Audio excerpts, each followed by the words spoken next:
자, 이번에는 장기수선 충당금과 수선 유지비 요거의 차이점에 대해서 한번 살펴보겠습니다. 이거 중요해요. 왜냐하면 장기수선 충당금이 이게 나중 가보니까 없어요. 고갈됐습니다. 사용되고 없어요. 그 이유를 물어보니까 중간중간 이게 아직 10년도 안 된 그런 아파트인데도 불구하고 타일 바닥이 깨지고 이런 것들을 수선하다 보니까 그때 이 수선 비용을 별도로 받아야 되는데 수선 유지비를 받아가지고 써야 되는데 이런 수선 유지비로 쓰지 않고 장기 수선 충당금에서 이걸 빼가지고 쓴단 말이에요. 쓰다 보니까 없어지는 거예요. 왜 쓰느냐? 원래 수선 유지비는요, 이거는 입주에 살고 있던 사람이 내는 돈이에요. 누구입니까? 대부분 임차인이죠. 입주에 살고 있던 사람이 그 당시에 있는 임차인들, 입주자들로부터 받아가지고 쓸 돈을 그 입주자들은 대부분 임차인 아닙니까? 임차인이 이런 얘기 하는 거예요. 관리비 올리지 말고, 이거 수선하기 위한 관리비를 올리지 말고, 또는 수선 유지비를 별도로 받지 말고, 장충금 있으니까 이 장충금 갖다 쓰세요. 왜 우리 돈 갖고 씁니까? 왜 관리비를 자꾸 올립니까? 임차인이 장충금도 대신 내고, 그리고 수선 유지비까지 또 내고, 너무 과하다. 수선 유지비를 별도로 걷어가지고 이걸 사용할 것을 장충금으로 쓰는 것 때문에 결국은 나중에 장충금 고갈 사태가 발생하는 것입니다. 자, 제가 설명하면서 장충금과 수선 유지비 차이를 개략적으로 설명을 드렸어요. 즉 뭐냐? 장기수선 충당금, 장충금은 아파트 가치 유지하기 위한 것이고, 이렇게 좋은 표현 썼지만 애매합니다. 아파트 가치 유지하기 위한 것, 즉 이거 없으면 아파트 가치가 확 떨어지는 거예요. 승강기 가동을 못 해버리면 이 아파트 못 사는 곳 돼버리는 겁니다. 갑자기 중앙 난방식의 보일러가 고장 나버렸어요. 그러면 한겨울에 다 찬물로 샤워하고 해야 되는데 이거 아파트 가치 확 떨어뜨리는 것입니다. 자, 이런 것들을 막기 위해서 쓰는 돈, 이게 바로 장기수선 충당금이에요. 건물 외벽이 완전히 낡아가지고 펜이 다 떨어졌어요.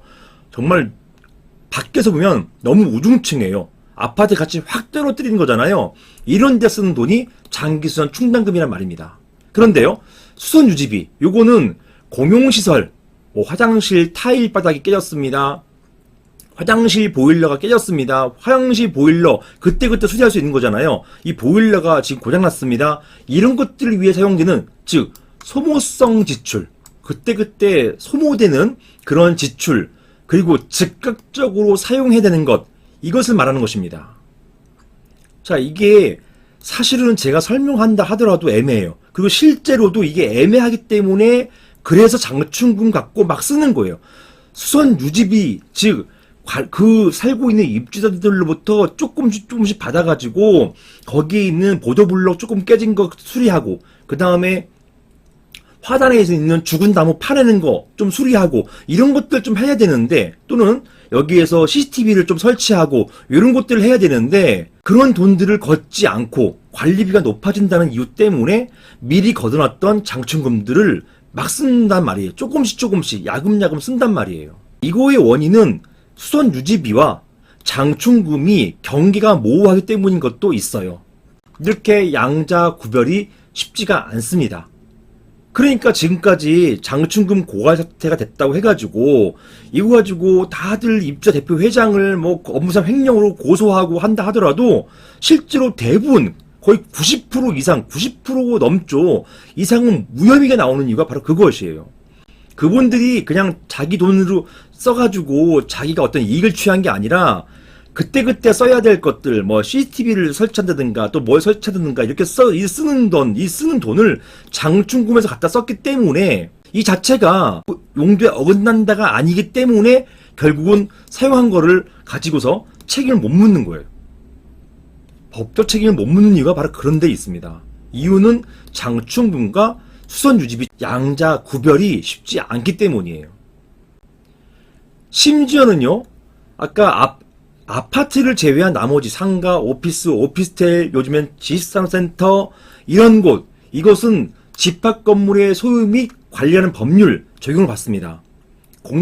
주택이 아니니까 공동주택관리법 적용이 없어요. 이거는 집합건물법 적용을 받는 것인데요. 여기에는 심지어 여기는요, 장기수선 충당금이라는 용어가 없습니다.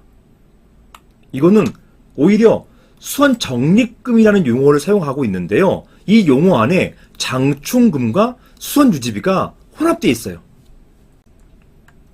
이걸 만든 입안자들도 그렇다고 해요. 혼합되어 있다고 얘기합니다. 즉 섞여 있는 거예요. 혼동돼 버립니다. 그러니까 양자를 혼용하고 있어요. 양자 누굽니까? 장충금과 수선 유지비를 혼용하고 있어요. 집합건물법에는요, 장충금과 수선 유지비를 같이 보고 있습니다. 심지어 이렇단 말이에요. 그러다 보니까 장충금으로 사용돼야 될 이제 먼 훗날 큰 돈, 목돈 들어가기 때문에 미리 조금씩 걷어놓자, 이런 취지가 몰각되고, 돈만 있으면 걷어놓은 돈을 그때그때 막 써버리다 보니까 정작 나중에 큰 돈 들어가는 것, 이거는 당시에 살고 있던 입주자들 또는 그 당시의 소유자들이 이 돈을, 목돈을 만들어내야 되는, 마치 폭탄을 넘기는 것 같은 그런 양상이 되고 만다는 것이에요.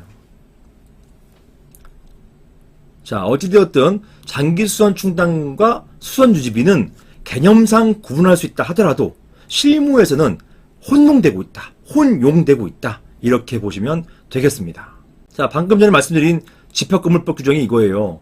여기는 수선 적립금이라고 해가지고 이거는 아파트를 제외한 그런 건물들 말하는 것입니다.